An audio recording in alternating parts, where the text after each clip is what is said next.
In 1776, the United States achieved its independence from Britain through a war which was called the American Revolutionary War. Now,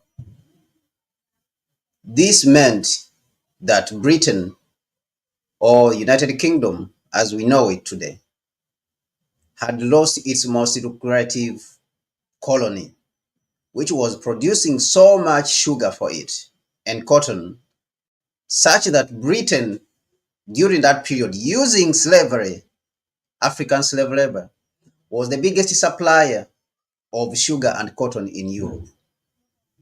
Now, when Britain lost this colony in the United States, it turned around and started fighting against France and claiming that slavery is not good.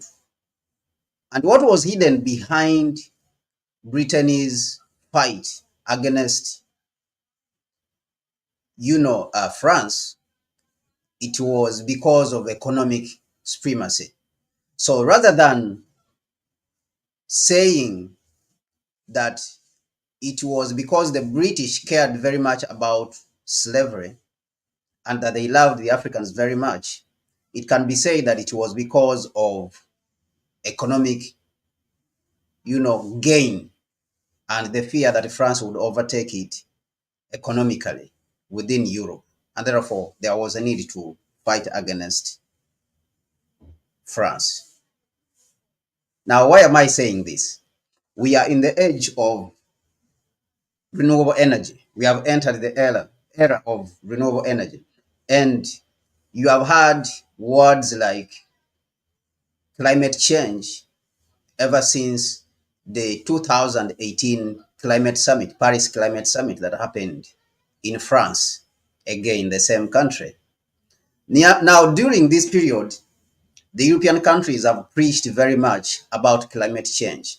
And this preaching about climate change has led them to say and even push Africa towards Africa not using its renewable energy. I mean, its non-renewable resources, its fossil fuels like petroleum and crude oil.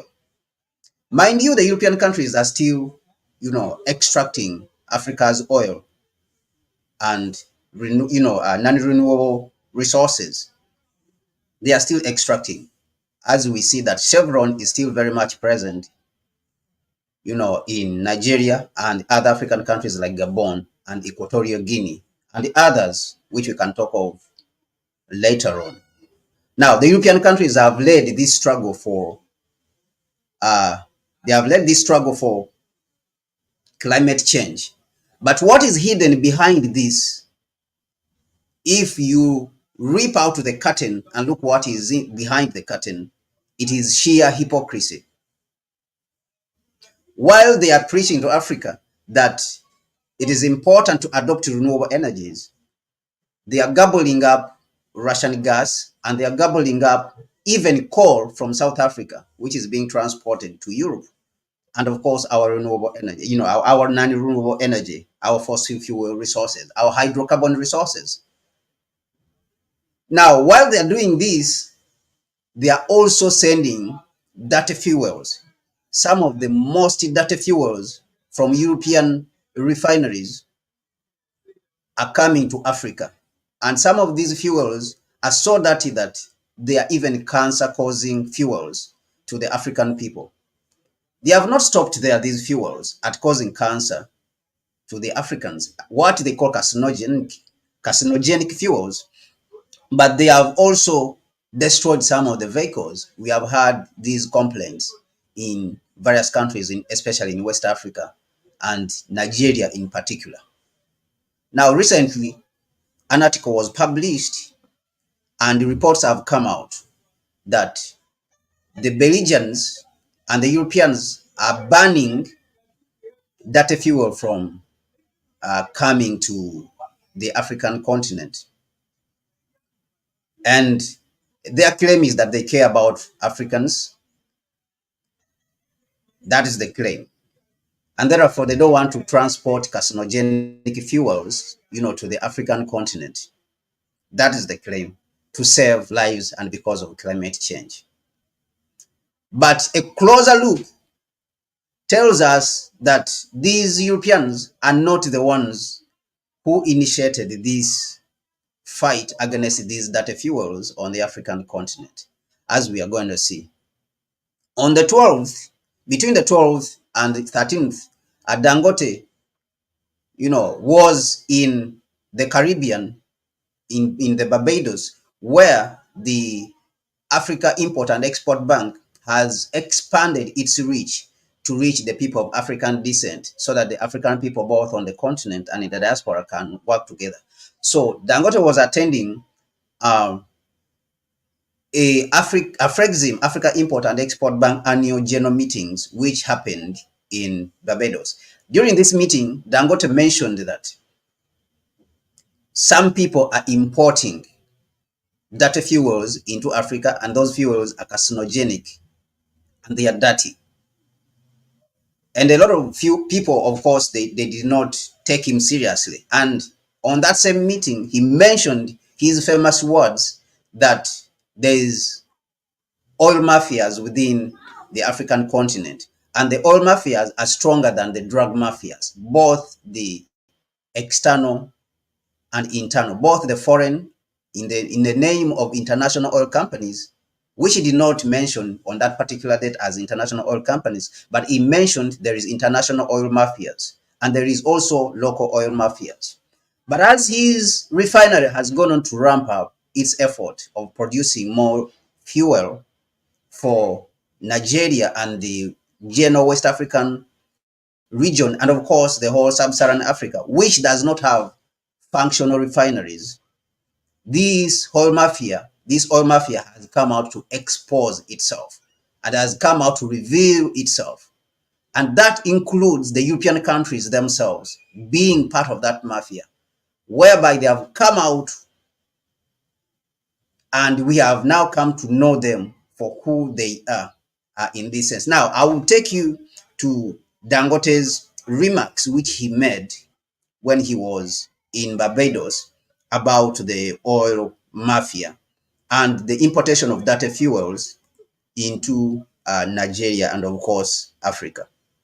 About fuel quality in Africa. And I mean, I don't know how many of you here in the audience know that there's something called, African quality. Yes. African quality fuel. And you know what that is? Very dirty, very polluting fuel. Yes, high it is very sulfur.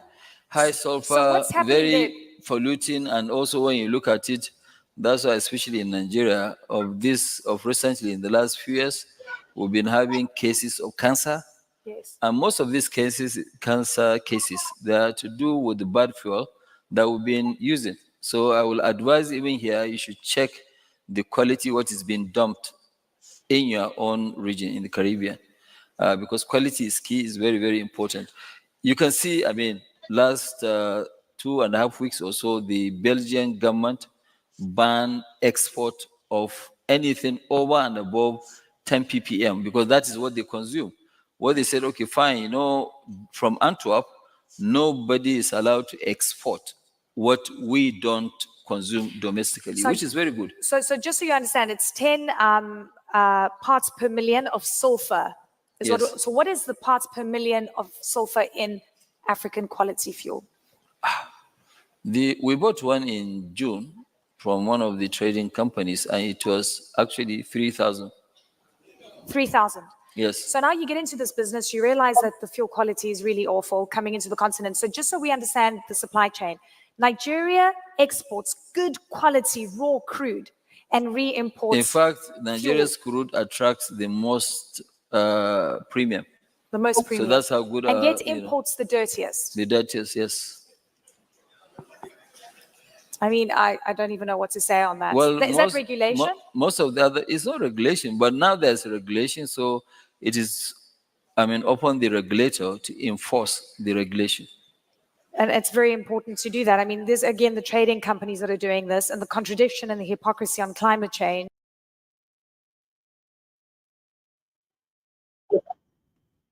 Yeah, I think we have seen. So Dangote already mentioned that. And of course, the hypocrisy continues, especially from these European countries. Now that they are coming out strongly, claiming that they care so much about climate change, especially when it comes to Africa. And they are prohibiting Africa even to use its resources. And therefore came President Dangote. And of course, when Dangote, fought, hugely, he fought hugely. Then we have started seeing these oil mafias, even how they're working internally in Nigeria itself to undermine the Dangote oil refinery in the name, of course, of regulators, which he has already spoken about. But let us see some of his remarks, which he made after the oil mafias within Nigeria started attacking the refinery. And they are importing these dirty fuels into Nigeria. And they were claiming at the same time that Dangote's fuel is bad. Because remember, we were talking about neocolonialism here and imperialism and how it works when it comes to our countries in Africa and the global south. This Nkrumah taught us. And so all our programs at Connect Africa, we have endeavored to break it down. That is why our videos are short, because we cannot let you sit in at once for you to be able to understand what we are talking about. It will be a long journey for us. But we have endeavored to explain how interconnectedness imperialism is, how neocolonialism is, because Nkrumah spent so much time in doing an analysis on African society because he wanted us to have a unified continent, but more so, not just for the unification's sake, but Nkrumah wanted us to have a rapidly advancing continent. Reconstruction, what he called the reconstruction. We are supposed to have reconstruction, and we are supposed to deliver some of the most, improved lives for our people on the African continent. And that can only come through unity. Imperialism, of course, fought against that. Now, Nkrumah struggled to analyze the forces which are fighting against Africa's interests. And that included, of course, the imperialist forces and the internal forces within. And on this subject, he dedicated, all his life, and he dedicated, 3 good books: Africa Must Unite, Neocolonialism, the last stage of imperialism, and he dedicated another book specifically in analyzing the internal forces within the continent and how they are working with the external forces to undermine Africa's interests. And that book is called Class Struggle in Africa. He analyzed how the Africans in the middle class, some of the Africans in the middle class and in the ruling class are conniving with the Western powers to undermine Africa's interests. And in Nigeria, in particular, and which is the same in other African countries, and the solution, of course, is supposed to be the same, that these people have to be removed from power. Now, the subject of how to remove them from power, that is for another day, which of course requires discussion among the people who want to carry out that particular task. But the solution, according to Nkrumah, these people have to be removed from power. That is the solution. Now, in Nigeria, like I said, it is the same with other African countries. These elements are within the government. They are working within the government, and they are working within the regulatory bodies. They are the ones who are undermining the interests of the African people, as we are going to see with what Dangote is saying once again. So let's go to Dangote. I've seen also in the quality that they are talking about. Yes, when we started, we started with about 700 ppm. Wow! Whoa. Hey, stop! Hello! Which is true. That is where we started because it was a new plant. We have not commissioned most of them. So by the time that we finished, now we have commissioned part of it. So I'm actually surprised for somebody to come and mention that yes, we have a bad quality. We and the other modular refineries. I can't talk about the quality of the modular refineries, but our own today, like what I said, our own production, you have seen, we have tested it, is 87 ppm. And by the time you come even on Monday, we'll be at 50. By beginning of August, end of this month, beginning of August, we'll be at 10 ppm. Okay. Our flash point, you've seen the tests that we have run, and Your Excellency, Sir, Honorable Speaker, Deputy Honorable Speaker, the leadership of the House, I want you to even at any time set up a committee that they will come with every representatives headed by your chosen honorable member to come and lead in taking samples from filling stations. Because I must tell you today that all the test certificates that people are busy, floating around, where are the labs? Even if they have the labs, I can tell you they are fake certificates. The real one that you now know that they are right is to take from the filling station and also to come and take also from our production line. Now you will be able to tell Nigerians that this is it. But the marketing of a company by a regulator that he's supposed to protect, it is very, very unfortunate. It's good that we didn't even know that you are going to ask us to stop by the road and pick up diesel. And, we didn't know what you wanted to do. And when we got here, I said, okay, fine, let them go and, take sample. And the chairman downstream of the house and the chairman midstream of the house went with our people to pick up a hot sample. They brought, you've tested, and you've seen where we are. So we want to clear that, yes, we produce the best diesel in Nigeria.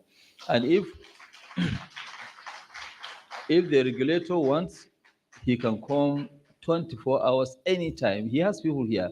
Let him conduct this. And I would like to also the media to show our lab, and I want them to also show the lab of the regulator himself.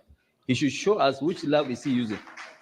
Yes, because as a regulator, he's supposed to have a lab. If regulator doesn't have a lab, then we have an issue.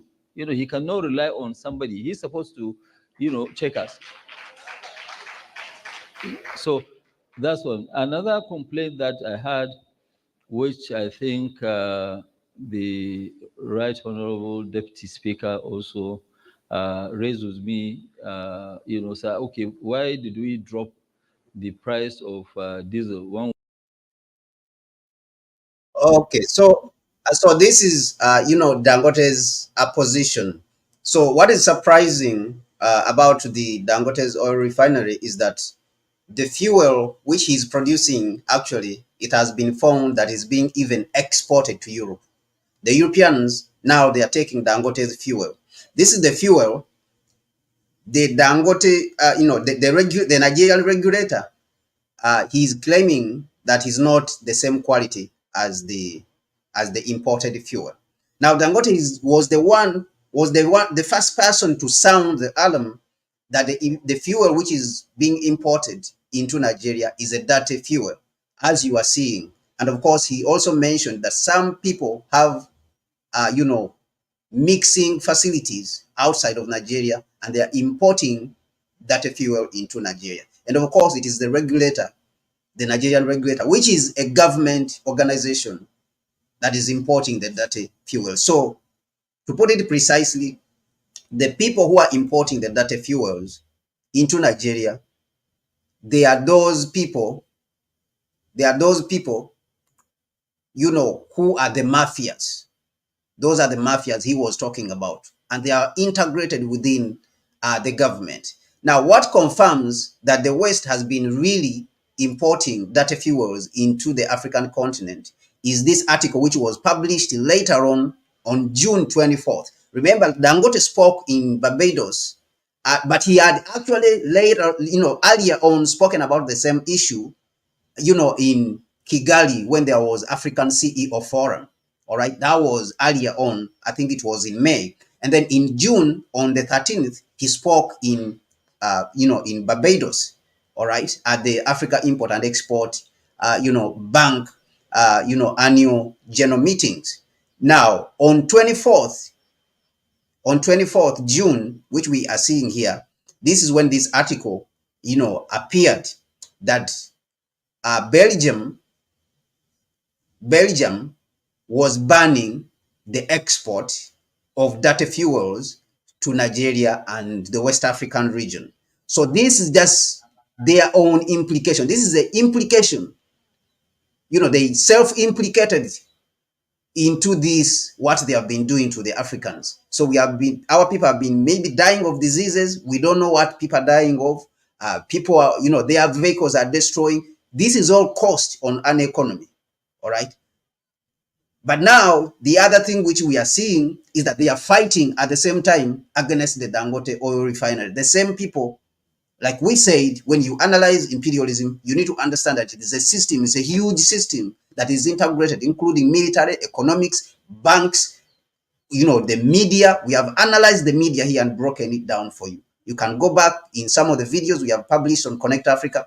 The videos are there analyzed for you, how fake media has been attacking Dangote oil refineries. The videos are over there.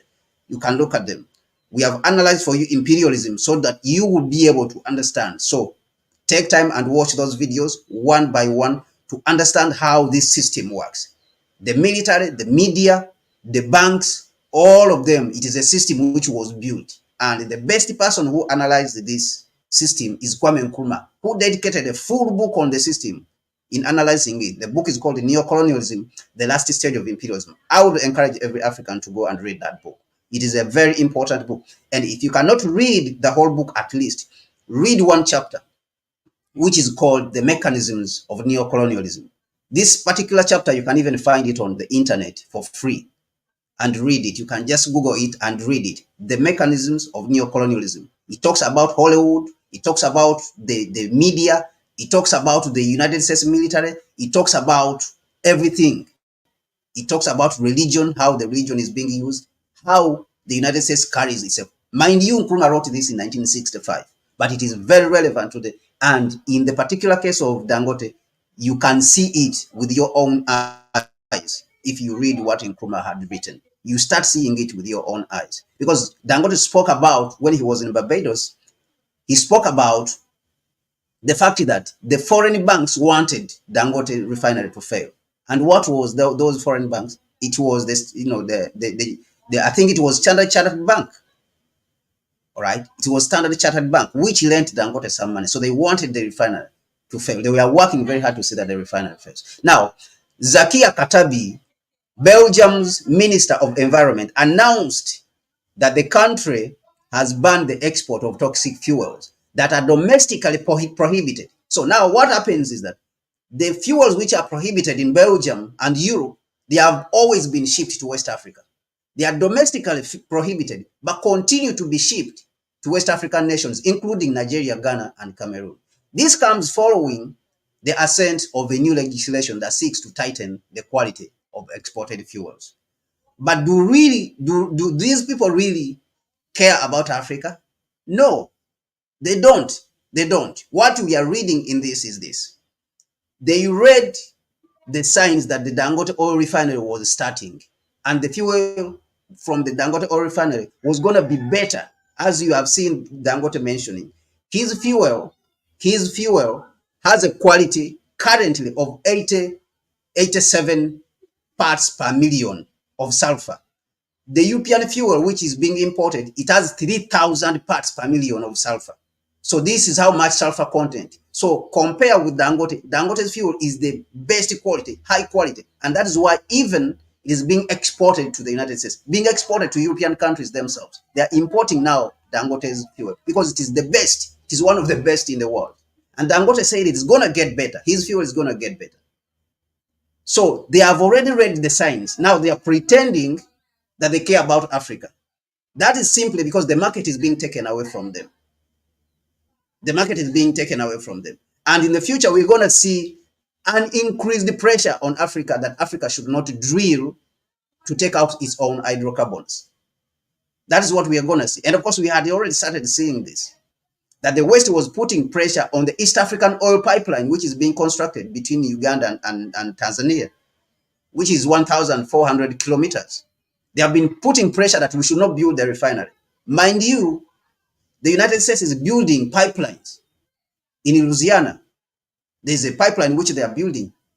They are building even other pipelines. They are not talking about their own pipelines which they are building. They are concentrating on us. So there's a deliberate attempt to attack Africa's progress.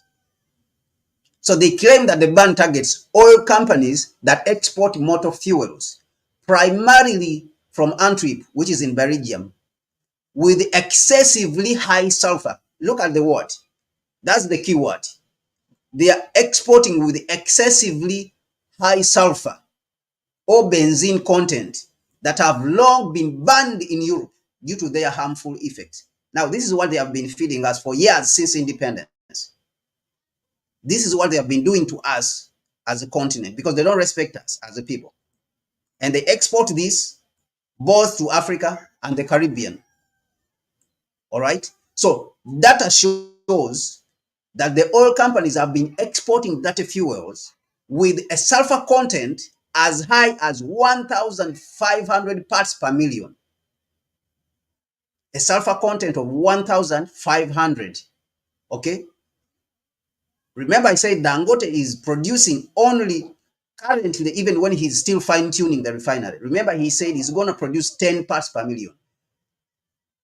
So Europe is sending to us 1,500. When Dangote took the fuel from the petrol stations, including Total, which is a French company, which is a French petroleum company, the fuel tested at 1,800 parts per million. Very dirty fuel. Far exceeding European standards that are kept at 10 parts per million.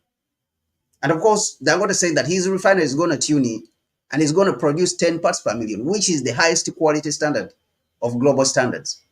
Now, in a statement on May 23rd, the Belgian minister addressed the risk of that fuel. This is the pretense now that we have been talking about. Exports, he claimed that exports having shifted from the Netherlands to Belgium, underscoring the health risks of high sulfur products. He claimed that for far too long, toxic fuels have departed from Belgium to destinations, including Africa. They cause extremely poor air quality in countries such as Ghana, Nigeria, and Cameroon, and are even carcinogenic. That is what she said. That is what the minister said, the Belgian minister. He said they are carcinogenic. This is self-implicating. The person is implicating themselves. Meanwhile, low-quality gasoline imports from Northwest Europe remain the key, even up to today. They remain a key source of motor fuel in West Africa without significant domestic production. Because in Africa, the refineries have been collapsed. They themselves, the imperialists who are refining these fuels, plus the multinational companies who Dangote called them the mafias, have been working with the internal mafias to collapse Nigeria's 4 refineries, which have a capacity of 450,000 barrels per day.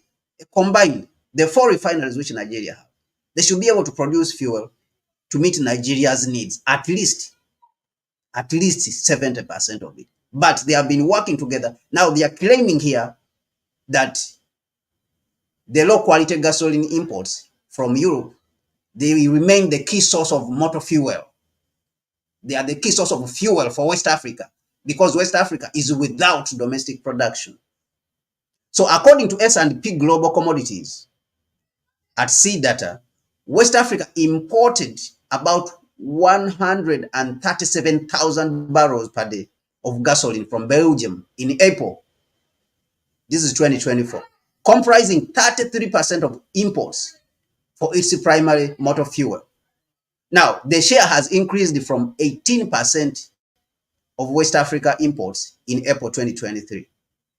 The same month, the Netherlands imposed a ban. Now, when the Netherlands imposed a ban, Belgium increased its exports of those dirty fuels to Africa. And now it is now that they are coming out to claim that they care about the African continent. So which is, of course, ridiculous, which is very ridiculous. Okay, so let me show you another article once more, which buttresses this point very well for us to be able to understand really what these people have been doing to our continent. And of course, the Caribbean.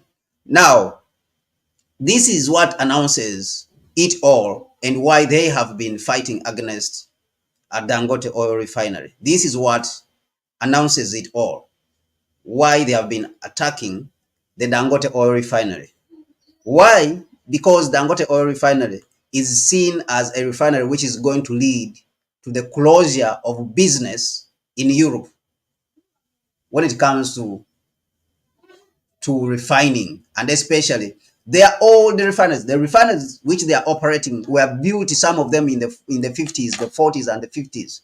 They are all the refineries. They don't produce quality fuel like what Dangote is producing, and that is why a lot of them are importing fuel from the African continent, as Mahlet will come and expand on that and show you which countries specifically are importing, from the African continent and from Dangote. They are importing the refined fuel from Dangote. So Dangote Petroleum Refinery, they say, will most likely put pressure on at least 90 European refineries, which are at risk of closure from heightened competition. Remember, we did an analysis here, and we said that the Europeans, the reason why they collapsed Africa's industry, because they didn't like competition. That is in the 70s when we had captured about 7% of global manufacturing. They came with the structural adjustments and they collapsed all the industries on the African continent. And now our share of global manufacturing is around 3%, less than 4%. We are around 3% now. So, in essence, since independence, with our forefathers and foremothers who brought independence, we have actually regressed as the African continent, even though some people think that we have made progress. We have not really made progress. So, they are looking at Dangote refinery as something that is going to put pressure on at least 90 European refineries, which are at risk of closure from competition, according to findings by Business Day. Now, for decades, listen to this. European refiners have enjoyed a lucrative market. Listen to the word which they are using. For decades, the European refiners of fuel, of oil, have enjoyed a lucrative market in Nigeria as an unreliable power supply from the national grid forces companies across Africa's fourth biggest economy to rely heavily on imported refined products with a net value of over $17 billion annually. So look at how much. Actually, this figure is around $20 billion. That's how much they are extracting from Nigeria. That's how much they are extracting from Nigeria alone. Now, add onto that the African continent. Actually, we looked at the value of Africa's consumption, and it's more than 100 billion every year. The whole African continent, 100 billion. And that's how much Shell, Total, all these companies are extracting from the African continent. All these companies and the European countries and the Arabic countries who are exporting their refined fuel onto the African continent is around $100 billion, more than 100 billion. That is what we looked at. So Nigeria alone is around, even though they are mentioning $17 billion, is actually around $20 billion. Because remember, Dangote said that his refinery, when it starts operating at the peak, it will make around $25 billion in Nigeria alone. That's the revenue it will bring in. So it tells you that the money is more than $20 billion. That's how much they are making. And they will keep quiet. So the misfortune when people are suffering within the country and they are scraping, there's no power, they are using generators and buying all this fuel, the Europeans are growing rich and they are enjoying and they are happy that we are in these kind of situations. So they are saying, now listen to this. Traders and shipping data seen by the Business Day showed that Nigeria's new Dangote refinery is ramping up gas oil exports to West Africa, capturing market share from European refineries. All right? As much as 300 to 400,000 barrels per day of refining capacity in Europe is at risk of closure because of rising global gasoline production. Is at risk of closure because of rising global production, including Dangote. So data revealed that the European Union and UK gasoline exports to West Africa fell to a 4-year low of 29,000 barrels per day. So it's not only Belgium which is exporting. The whole of the European Union, including the United Kingdom, are exporting these fuels. And mind you, they send us the bad fuels. Analysts say European refineries' loss of market share to the Dangote refinery will be problematic to them. Okay, analysts have said the European refineries' loss of market share to the Dangote oil refinery will be problematic for them. So now we can see the people who have been fighting the Dangote oil refinery, both external and internal. They are just being exposed by themselves. Remember, Dangote said that he's a fighter, he's going to fight. He's going to fight until the end because the people are on his side. And he has convinced at least the Nigerian House of Representatives to be on his side. And that's why he brought them to the refinery. So these dirty fuels they have been bringing, they have been causing diseases to our people. They have been causing a lot of problems even to vehicles. And loss of this is loss. Because if your vehicle dies, then you are in problems. You have to buy another one. It's loss. So the loss of the West African market will be problematic for a small set of refineries that do not have the kit to upgrade their gasoline to European and US specification. All right. So European and US specification, high quality. So now they are thinking about upgrading their refineries because they are antiquated. Their refineries are antiquated. They are for producing bad fuel, which is for the African continent. Now they are thinking how will they upgrade their refineries to those levels. So this is the problem. So they have actually self-implicated themselves. They have self-implicated themselves. And they are fearing that the Dangote oil refinery is going to become dominant on the African continent to replace them. So around 30 European refineries have shut down since 2009. Data from refining industry body, Kakwe, showed that more than 90 could go with the Dangote refinery. More than 90 of refineries are going to shut down. So we can see the people who have been fighting against the Dangote oil refinery. And it is the same people who have been sending the dirty fuel, on the African continent. So what do you think that we as Africans now we should do? How should we approach this particular issue when it comes to protecting African interests? Because we have a challenge, like we've said. We have those in power, and they are protecting those in power protecting the interests of the colonialists, who have conquered our markets. Remember, we did an analysis here, and I told you that the reason the Europeans came here is because of markets and raw materials. And you can see this with your very own eyes from Nkrumah's analysis and, all the analysis which Nkrumah did for us to try to teach us what is happening in the world. You can see the analysis for yourself. Now put your suggestions in the comment section. Let us have a discussion on this, because it is until we have a discussion with ourselves as Africans, that is when we will find solutions. When we understand the purpose of Nkrumah's analysis of these situations and writing, he wrote a lot of books. And at the end of the day, Nkrumah said that I'm confident, I'm in the knowledge that death can never extinguish the torch I've lit in Ghana and across Africa. He said that long after I'm gone, the torch will continue to burn and be carried on and give light to all people and give light and guidance to all people. This is what Nkrumah said, that the torch he has lit will continue to guide on, the next generations and give them guidance. He was talking about the books he has written down. He had written 21 books and pamphlets. So he dedicated his life to us understanding these things so that we can get the courage to deal with them. So, and for us, once we have understood what is happening, then we can get a courage to deal with these particular problems. So let us have a discussion. What do you think yourself that we should do? You know, seriously, on a very serious note, because we're going to come to the comment section and we're going to have this discussion. And, you know, the Juma, we thank you, everyone, S.S. Smith, S&S, everyone, Child of God, you know, Zanpal, everyone, we thank you for being part of this. You know, put the comments in the, in the section, in the comment section, you know, put the suggestions in the comment section, what you think that we should do.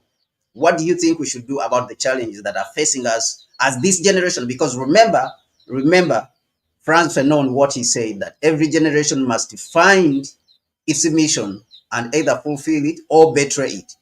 And many people have been saying that the generation which came after the independence generation betrayed their mission. That's why we are where we are. We didn't make improvements. We actually regressed, as we have seen when it comes to industrialization.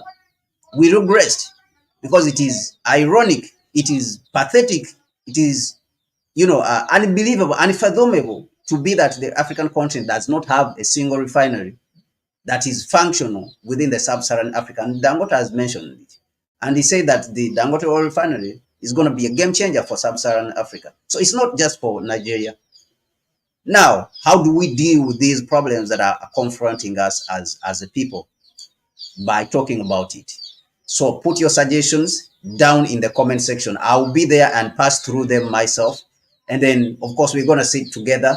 Our generation must find a solution. We either find a solution in our generation to the problem, like Franz Fanon. Every generation must find its mission and fulfill it or betray it. I believe, personally, I believe that our generation has to make a change. And we have already started seeing the pressure, you know, mounting all across the African continent. But there's no predetermined strategy, of course. So how do you think that we should deal with it? Put those suggestions in the comment section. I want to read them myself. I want to read those comments in the, you know, I want to read those suggestions in the comment section. Thank you so much. Thank you for being part of Connect Africa. Please subscribe to the channel and like. I'm seeing 40 people, you know, online. Please like, you know, the video and share it with others, because we want to defeat the algorithm, because the algorithm itself, it is attacking us because we are talking about imperialism.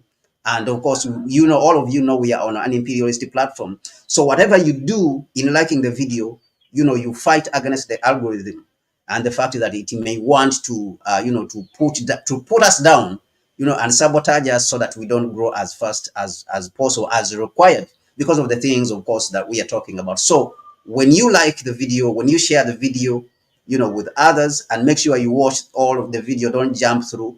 That helps the algorithm to pick it and then suggest it to other people, because what we want is to reach as many Africans as possible, and we cannot do that without your help. So 43 likes currently. I'm seeing people online, you know, do that liking and share the video, like the video and invite other people to the platform, share the channel with other people so that they can be invited to the platform, so that we can learn together and wage this struggle together, because we shall win. Thank you so much, and God bless you, all of you.